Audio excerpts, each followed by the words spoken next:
Hello and welcome to the Scottish Football Show. A rare 3 points on the road for Aberdeen with Jim Goodwin in the dugout. Dundee United's dugout. But for Hibs, they've dug in. Unbeaten in 7. They aren't Hibsing it anymore. Or are they about to? And it was 2-2 in the Highland League Cup where Bucky Thistle fans literally had to throw the rule book at the referees. It's been a mad one this week.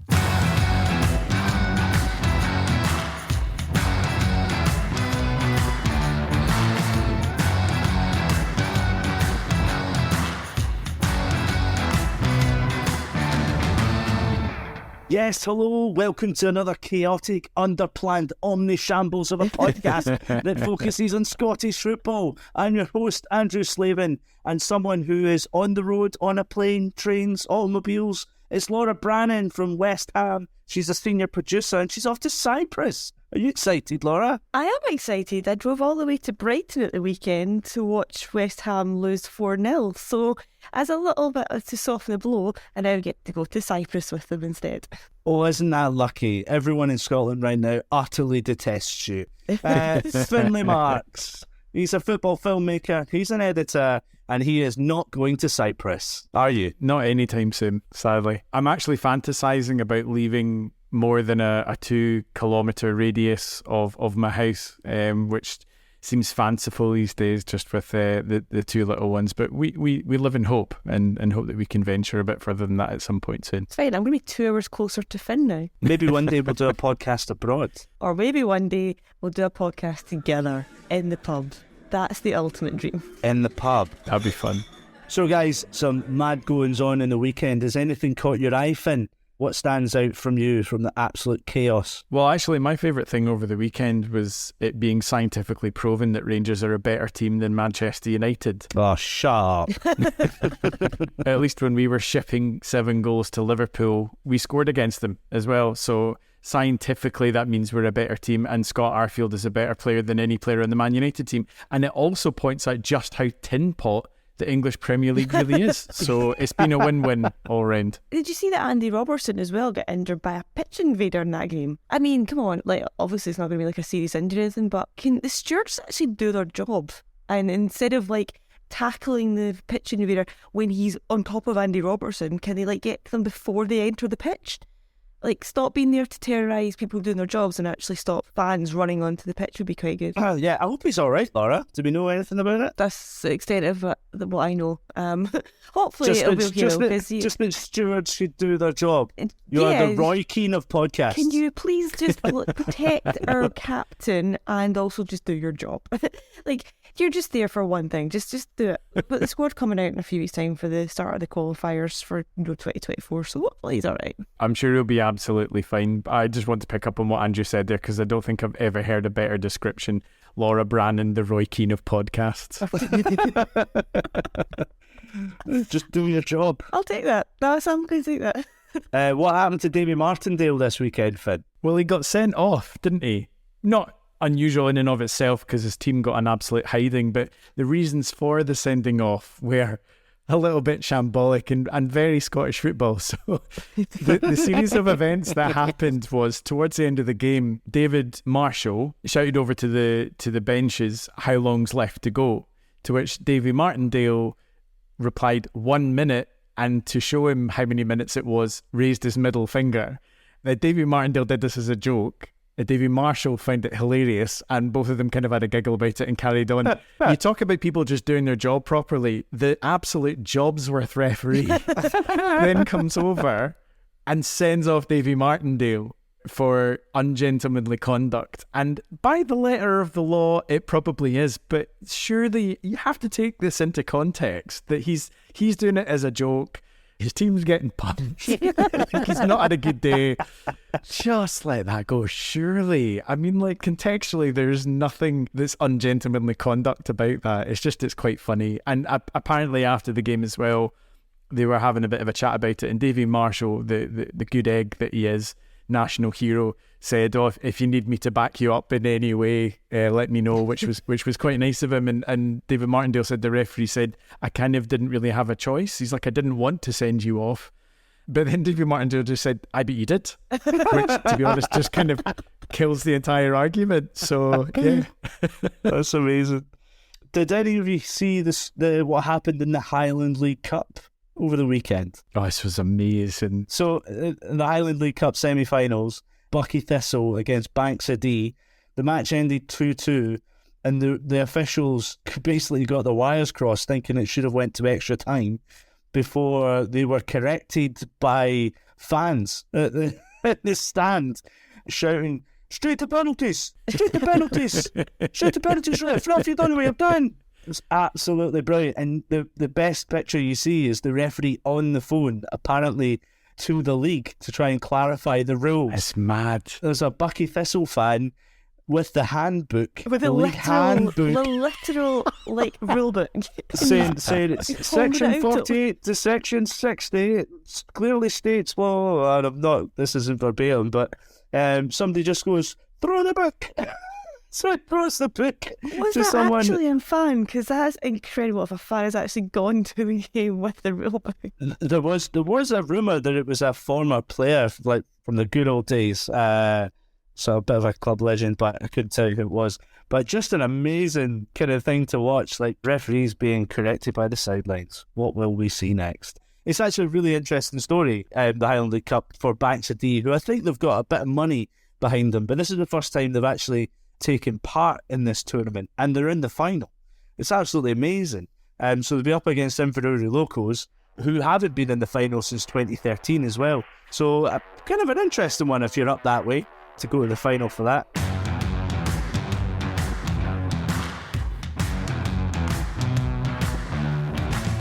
Big men are up from the back. El Mahoney right foot. Whips it. Oh, jeezy peeps, man.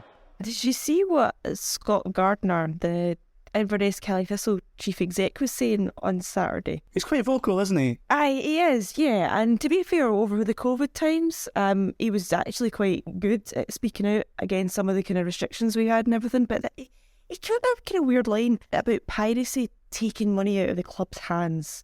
And I don't really understand why he was asked this specifically, or where he was kind of coming from here. It felt like a kind of random line to take. But he was having a go at the kind of these like IPTV streams, like showing the Scottish football and fans paying for that rather than actually going to the games or paying for the games the legal way, which all seemed a bit strange, because how can you really criticise fans for paying for something somewhere when you're not offering them it at the same time in the kind of valid legal sense? That's a fair point. When you don't really have the choice, fans are going to want to see their game regardless. I just felt a wee bit strange to kind of take that kind of dig at supporters. And on the side track to that as well, it actually harms the broadcasters more than the clubs, because the broadcasters are the ones that are spending a lot of money to put games on the TV. So if nobody's buying the subscription to that channel or that programme, then yeah, it's harming them more than the clubs, surely. Yeah, like we've kind of analysed the kind of new TV deal quite a few times in this show. The one that's obviously in place till 2029 it's not great. I don't think anyone's kind of hiding that fact that we don't like it. But the way that it's broken up is when you look at the number of games over the course of a season, so it's like 228 games over the course of a season. Sky are only going to take 60 of them. Mm-hmm. There's no guarantee they'll even show all 60 of them. The clubs could also sell 60 games, and then there's another kind of 20 game package that's up for grabs as well. But really, when it comes down to it, there's about 88 to 108 games roughly that are never going to get shown on TV anywhere. So the only option that these fans have, if they can't make it to the game, is to actually watch it on a dodgy stream. Mm-hmm. So unless these clubs are actually going to do something about it and fight this terrible TV deal and say, right, we want to actually make our games available. Like look at Dundee United against Aberdeen on Saturday night. They changed the kick-off time to 6 o'clock so they could show the game on pay-per-view. And if more clubs are going to do something like that or fight against this TV deal, then great, because then clubs can make the money out of it. But right now, the fans aren't doing anyone out of money because they can't give their money to the clubs even if they wanted to. I think that's probably one of the biggest points to this, Laura, what you're saying about the fans actually probably wanting to pay for this. I don't think there are many fans that I've ever spoken to that don't want to invest their own money back into their club. If there was a way that was legal and fairly priced for them to give this money back to the club directly. I don't know any fan in their right mind that would still try to be like, well, I'm going to try and get an illegal stream for free. Nobody wants that. Everybody wants to be supporting their own club. And this whole thing, it just seems to me like a cheap shot, I think, to have a go at supporters and online piracy and things like that, when you're absolutely right. It is so complicated and convoluted trying to follow your team. Most fans across Scotland, and I think Scottish football fans are at an even worse detriment than English football fans trying to follow their teams or trying to follow the game in general, because how many different subscriptions do you need to take out if you're following your team in league business, in the cup competitions, if you're trying to follow them in Europe, if they get there, if you're trying to follow the national team, if you're trying to follow a local lower league team or whatever, like how many different subscriptions would you then need to take out? We're talking 5 or 6 probably. And I just think on top of that then to have a go at supporters for not finding the means to legally find a broadcast that 8 times out of 10 isn't there anyway. It felt like such a bizarre attack to make, I think, and an unfair one to make too. Amazingly, the SPFL should take note of the English National League, who don't have the best reputation amongst fans, but they do try to do the best for fans. And even themselves have launched their own TV channel as such, a streaming service. So the National League TV went live in early December, kind of through the back of Ryan Reynolds, the owner of Wrexham, saying this is crazy that we can't just put our games live online effectively. So National League TV is a subscription service where you can literally bounce across any match that's live at 3 o'clock, and it's £4.75 a month. But this is what we were saying about last week in the chat about MLS 360, and this is a much wider discussion, and we've talked about it at several points through different avenues of it throughout the season. But by and large, like, it's all coming back to the same root issues of, I think, the people in charge at the top. I don't think it's that they don't care. It's just that they don't understand how to best market and how to actually run it like a business where you are looking to maximize all potential revenue streams. And they just think, well, we've got a deal, so that's better than nothing, because we have had no deals, for cup sponsorships and things like that in the past. So for us to have any deal in place they think is good, rather than trying to be like, we want to get the best possible deal and maximize revenue streams for all clubs across all outlets. It's exactly that, Finn. It's not understanding how to maximize your potential there. There's a thread that Grant Russell put out on Twitter from the weekend, and it's really well broke down if you want to go look at it. It basically says, over one weekend, and I'm not talking about the season, and I'm not talking about the next, 6-7 years under this new TV deal, over one weekend, the Scottish Premiership clubs potentially lost out on £500,000 combined between them by not showing their games on pay-per-view. £500,000 for one weekend. Yeah. Is that across just the Premiership? That's the Premiership, and it was also for 8 teams, not all 12, because bear in mind 4 teams were available to watch on TV. Wow. So that's your potential for one weekend, and we're locked into this TV deal until 2029. How much are we damaging our game for that length of time? That's a good point. We should also pay tribute to Alan McGraw. Morton announced that the club legend had passed. Alan McGraw was affectionately known as Mr. Morton. For a number of years, I grew up in Greenock, and I used to go and see Morton an awful lot, and they're a great club. They do a lot of work in the community, and nothing really kind of exemplified that more than Alan McGraw. He was a legend as a player, one of the greats of the club. And then obviously was manager for years as well. And even after he left as manager, he was just always around the club. Like he absolutely embodied everything about Morton. But it's not a big thing. But my own personal experience with Alan McGraw was, I think it was around about when I was about 16 or 17. And I was trying to figure out what I wanted to do at uni. And at the time, I was applying to journalism courses. And as part of your submission process, you had to write an article about something you were interested in. So I had chosen to write an article about Alan McGraw and his impact on the local community and what he meant to the community as his kind of like sporting hero. So I went to interview him, and I was 16. I'd never done an interview before, so I took like a little tape recorder that my mum had given me and things like that. And I was like so nervous before I went there. I went up to his house to record it, and he was just an absolute gentleman. He was incredibly open, very kind, very patient as well while I tried to get my questions out and everything. And at the end of it, he was just asking me, why I was wanting to be a journalist, what I was wanting to, do with my career and all that kind of thing. And I was just like, I just love football. I'd love to do something around football.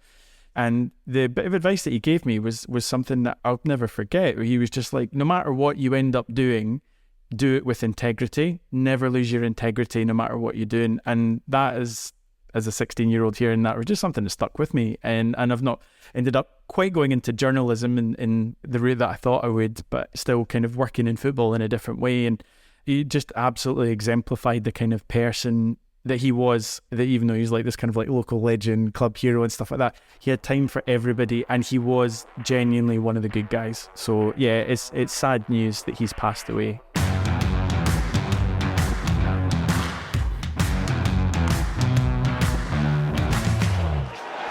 That's well won by Duke as Dundee United hesitated defensively. Here he is again! What a goal that is! He has stolen possession and he's waltzed into the penalty box and he's slipped the ball past Mark Birikiti. What a moment for the Dons, who go in front. So it was a bit of a crazy weekend in the Scottish Premiership, and I'd like to start really with Dundee United Aberdeen. Now, Jim Goodwin's first game in charge, not an easy one, coming up against his former team Aberdeen. But the good thing for Aberdeen is they finally kind of enjoyed 3 points on the road. The first since the 7th of January. But really unfortunate to hear stories of Jim Goodwin being pelted by coins. And it's not fair of me to start with that and not celebrate Duke's unbelievable goal.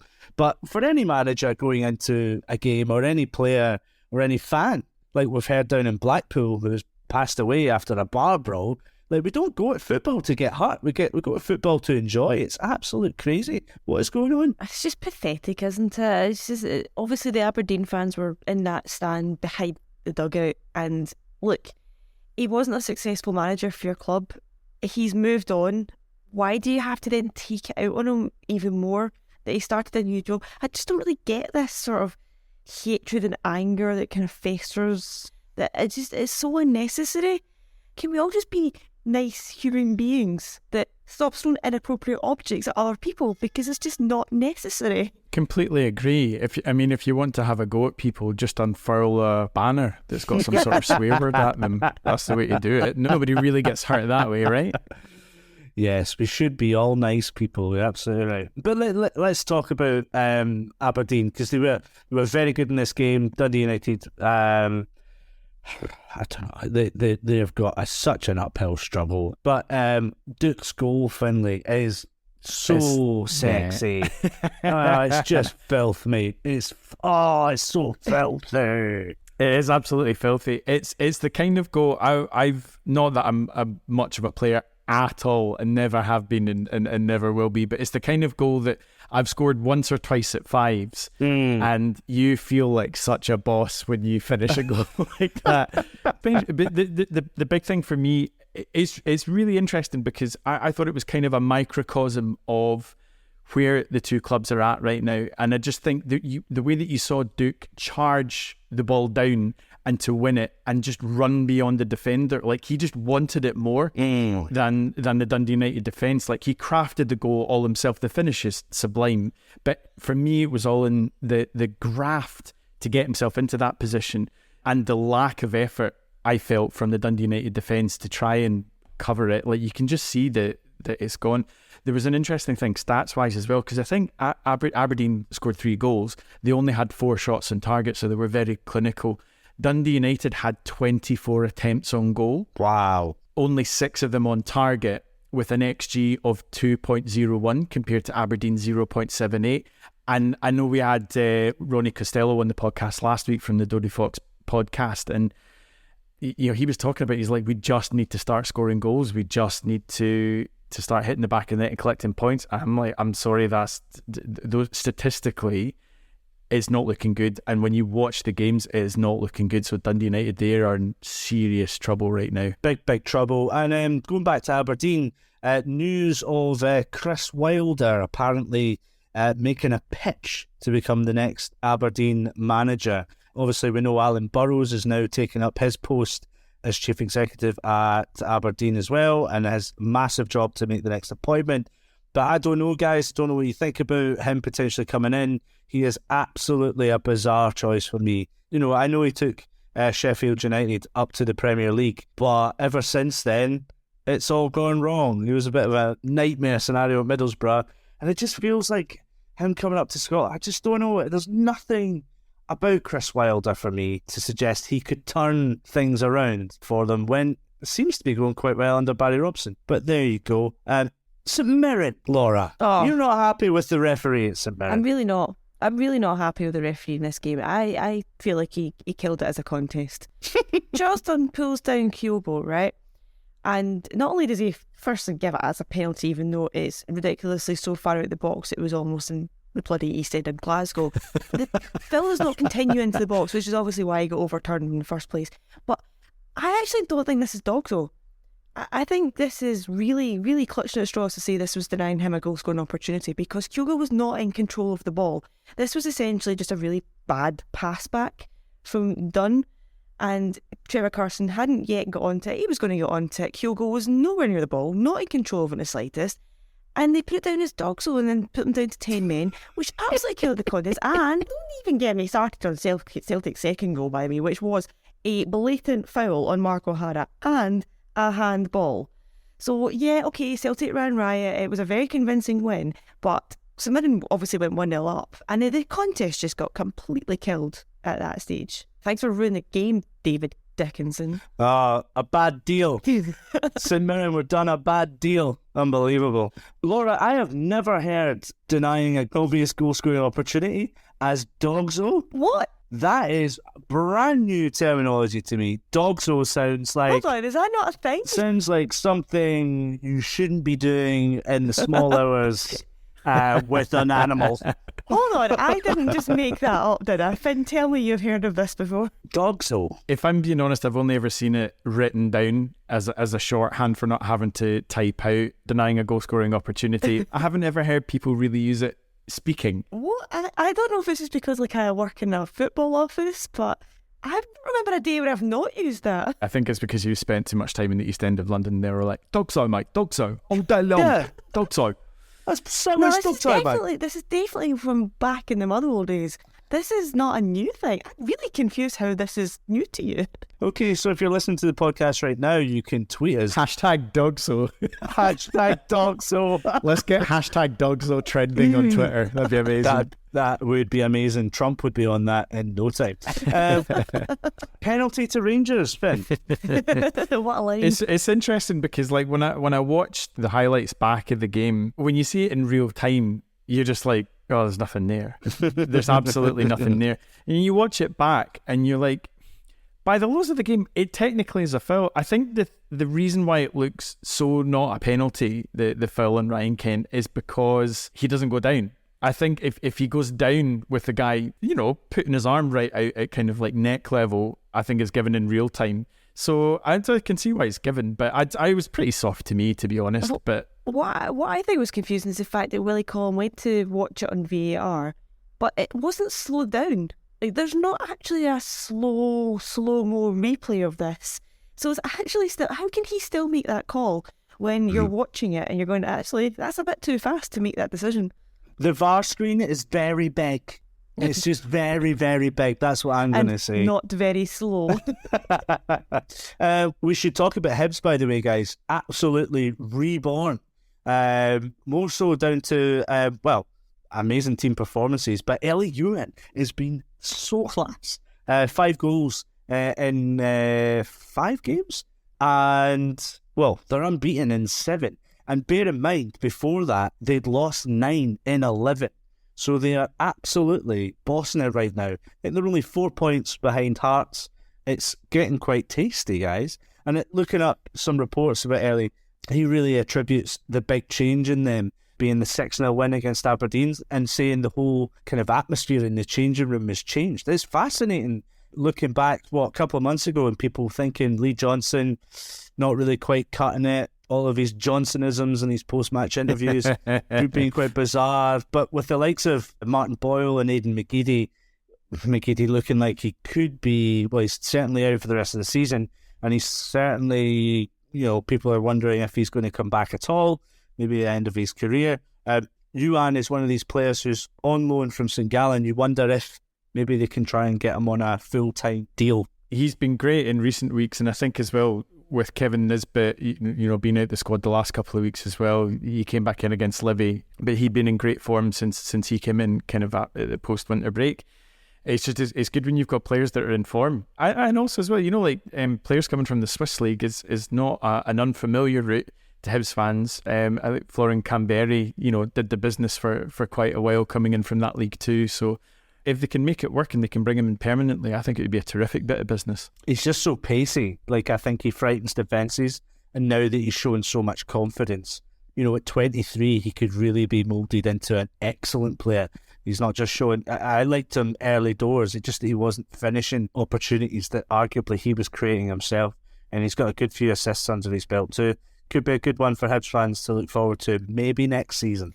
Just what you're saying about Lee Johnson, it just shows you how fickle and how fast-paced this game is, because he's under so much pressure. I think it was just odds-on favourite to be a matter of when he was going to go rather than if.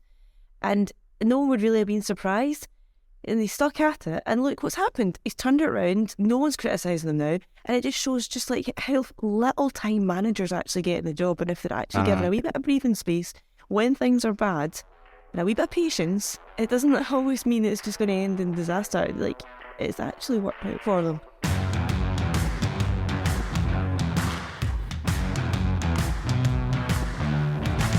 Regrets? No, it's good laugh on it. So I didn't find it funny.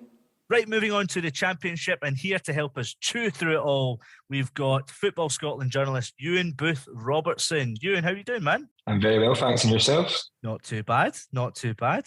It's getting really exciting in the lower leagues, probably more exciting than in the Premiership, to be fair. I have said we'll start in the Championship. We'll do it chronologically from up to down. And it's so exciting. I look at this title race right now. Queen's Park have dropped points again. They've now got a 2-point lead. Dundee are right on their bums. Can you really call it? Do you think it's going to be right down to the wire? Because the thing is that Queen's Park host Dundee in the final day of the season. I hope it gets to that point. I don't. I hope Thistle have already won the league by that point. But I think that's been optimistic. I mean, we've had a great time since Chris Dillon took over, and we're right back in the mix. I think only 5 points off Queen's Park. But yeah, I mean, I'd say Queen's Park are the favourites. It would be quite an incredible achievement to achieve 3 promotions consecutively if they manage to do it. I know there's a lot of discourse around Queen's Park, and it's no secret who's funding them and stuff like that, but it shouldn't take away from any achievements off the pitch. I don't think that their wage budget or the money they've spent is certainly any higher than, say, a couple of the teams that are chasing them. So, I mean, Queen's Park would be the favourite. It would raise the issue of Lesser Hampden being in the Scottish Premiership next season, which might make it quite hard to get a ticket. But I always say this, I think the Championship is comfortably the most exciting league in the country for the past decade now. There's only 8 points separating the 5th place and the top of the table. And the great thing about that as well is over the next the remaining 9 games of the league season is that everybody plays each other on a weekly basis. So it's just massive games all the time, and it's just brilliant entertainment. Euan, I like how you swerved my initial question to immediately speak about Partick Thistle, but I want to stay with Queen's Park, and I do wonder whether or not they may have shot their foot a wee bit letting the likes of Simon Murray go. Do you think that's affected them at all? We had a little wobble, but I mean, we have been in decent form. They kind of beat Hamilton, I think it was the weekend before last, but losing that goal, 81st minute against Morton at the weekend, was quite a blow. They're obviously 2-0 in that game as well, so that was their first of 4 games at home. But I mean, I still do make Queen's Park heavy favourites to win the league. This is not me putting any pressure on them at all to hopefully watch the wheels come off, but I do make them favourites. I think Owen Coyle's a very good manager. I think we've got some good players at their disposal, but it's the pressure this time in the league is, in this time of the season, it is quite a lot. And going for the chance to get to the Scottish Premiership, I want to say it's the first time, and would be the first time in 65 years to be in the top flight. Off the top of my head, that I think the pressure will come into it. Losing Simon Murray was obviously a blow to Ross County. You've got Connor Shields in from from Motherwell, who Laura will obviously know very well. So I still do make them favourites, but it is too close to call. Dundee were on a really bad run up until the weekend, and they've kind of closed the gap again. So yeah, it's all to play for. I feel like we're kind of talking up this potential of a Dundee Derby playoff on this podcast. It feels like every week we're kind of like anticipating it's going to happen, kind of hoping it'll happen just for the sheer drama of it. Do you think that would be the biggest playoff we've had since it came in, a decade ago? You'd probably look at the Motherwell Rangers one, wouldn't you? Just because obviously, what happened and that was two kind of thrilling games. I think everyone fancied Rangers to win. Obviously, Motherwell perseveres and there was those scenes at Fir Park, which was quite an entertaining game. But yeah, it'd be massive, wouldn't it? The only issue with that is I think there's probably a better chance of Dundee finishing second than there is Dundee United finishing second bottom. Yeah. They look in real trouble at the moment in the top flight, which is crazy when you look at kind of the strength of their squad. But it would be great. I mean, I would love to see it. I hate the playoff system in Scotland at these leagues. I think it's so massively in favour of the club that finishes second bottom of the Scottish Premiership. That's fair. I like playoffs. Playoffs good. Scottish playoffs bad. Like it's just ridiculous. Like okay, you've redeemed yourself there. If you finish fourth, you've got to play 6 games? Yeah. To go up. If you finish second bottom of the Scottish Premiership, then you play 2 to stay up. It's just not fair. No. It has to change, but I mean, it's not going to, is it? There's also a reason for that to protect the big clubs, but I mean, the playoff systems in Scotland generally are just not fair at any level, even to get into the SPFL being probably the main one. We've just been talking about how tight it is at the top of the table, but actually things are starting to heat up a little bit at the bottom of the championship as well, because for the longest time it just looked like Hamilton were on a hide into nothing and that they were absolute no-hopers, and then out of nowhere they managed to get a couple of results together, and now they're pretty much level on points with Arbroath. And you've also got Cove, who have been on a pretty rotten run of form recently as well. I was watching the Hamilton Arbroath game, the Friday night game. It was our Saturday morning here in Australia, and while the quality of the game wasn't amazing, probably the biggest highlight was Dick Campbell getting sent off and then swearing it from the director's box off to other fans. But can you even find anywhere to call that at the bottom of the table? Because it just seems to be it's ebbing and flowing every single weekend. Yeah, I mean, you was unfortunate as me having to sit through 90 minutes of that game, because I've done it too. It was absolutely dreadful stuff. From a quality point of view, and like you said, the Campbell incident was the most exciting. I mean, in terms, it's too close to call. 2 points separate Arbroath in bottom place and Cove in 8th. Hamilton have picked up really good form, and for some reason, I always think Arbroath will just have enough to stay up, although they do sit bottom. I think the fact that they held on against Hamilton to get that point, despite going down to 10 men pretty early on, was quite telling. For Accies, they'd be kind of kicking themselves a little bit not to pick up the 3 points, especially at home. But yeah, it looks really exciting at the top of the table and the bottom of the table, and it's kind of really refreshing to see that. Obviously, there will be quite a few televised games between now and the end of the season, on council telly, as it gets called sometimes. So it means that everyone can tune in and get their bit of entertainment. So I mean, it's a great league, it always is. Right, I know you're itching to talk about Partick Thistle here. Tell me about Chris Doolan. We obviously played Rangers in the Scottish Cup game, which was great. We took kind of over 2,000 fans there. Watching Rangers let us score a goal and seeing the rage from the Rangers fans was probably the highlight of any game we've been beaten. I absolutely loved it. But I remember we went back to the pub after the game, and the news broke that McCall had been sacked, and we were like, "What is going on?" Like nobody had a clue. I was even sitting with a journalist who covers Thistle quite a lot, and we're in a Thistle pub and there was loads of us there, and we were in complete shock. And then after that, we kind of read the statement that says Chris Doolan's an interim charge, and you go, "Oh, this is quite interesting, club legend." Then we looked at the games they had to face when he came in. It was 3 away games on the bounce. It was Ayr United, Arbroath and Dundee away, and we're like, Jesus Christ, that's a real baptism of fire. But he came in from those 3 away games, picked up 7 points, 1 at home to Raith Rovers on Saturday, 3 clean sheets in 4 games. A lot of our players are coming back to fitness, like important players like Scott Tiffany, and it looks pretty good. I'm not going to get ahead of myself. Queen's Park are massive favourites. It'd be a real surprise if they kind of threw it away. But first we'll go to Morton at the weekend, then play Dundee, so 2 of the other title hopefuls. Yeah, every game's just massive, but it's looking good. I think Thistle have a good squad, so if they can keep this form up, then they're going to put pressure on. I'm going to skip past Dunfermline in League One to talk about probably the biggest impact sub that we've seen in ages. Craig McGuffey came on 75 minutes for Falkirk, scored a hat-trick, and in between all of that, scored probably one of the best goals of the season, chesting it down in a half volley. It was an absolutely brilliant goal. I don't know if you see that in the full highlights. One of his other goals was really, really good as well. But I mean, yeah, it's great to see when these kind of clips kind of go viral on social media from the Scottish Lowland League. It's not always about great bit of skill, sometimes it's about the opposite sort of stuff. But yeah, it's a brilliant finish. And I mean, with tonight, this podcast comes out, I believe, in Dunfermline play. Falkirk, 5 points between it. I think they've sold 8,000 tickets as of tonight, which is going to be their biggest attendance in a while, certainly in the league. So what a game in store. There's a bit of rivalry between the two clubs as well, so brilliant, bring it on. It is an amazing feat for Dunfermline, isn't it? It will probably be, it will be the biggest attendance in the Scottish third tier since Rangers were down at that level. And if you take the 2013-14 season aside, you have to go back to Caley's season in the old second division in 89-90 when they won promotion in the final day of the season for a larger crowd. That was about 8,500 on the final day against Cowdenbeath. But also to do this for a midweek game, this is unbelievable. Oh yeah, it's incredible. It's testament to obviously the supports that both these clubs have. Imagine if you support the Fairmore Falkirk, you're sick of hearing this, but they shouldn't be in the third tier of Scottish football. They're big clubs comparatively. If you look at maybe some of the clubs that are in the Scottish Premiership, Dunfermline and Falkirk are bigger in terms of history and fan base. So I would love it if this game was on TV. There's a certain broadcaster that could come in last minute and just put it on quite easily. So it's just going to be a great game because there's so much riding on it as well. If you think if Dunfermline win, I'd say that's probably the title. Maybe too soon to say that, but they don't look like dropping their points to let Falkirk back in it. It'll be brilliant. The atmosphere will be great. I think early on this season, the Dunfermline scored the latest goal at Falkirk, and the scenes from the away end were just brilliant. And that's what it's all about. So much of Scottish football is focused on two clubs just due to their dominance and size. But there's so many great stories out with that. I feel like this is one of them. What fun said about the attendance. It's class. It's just simply class. It is just simply class. I totally agree with you. And the other stories like Edinburgh City in third, probably most likely be in the playoffs, could move up a level. And of course, Queen of the South up to 7th.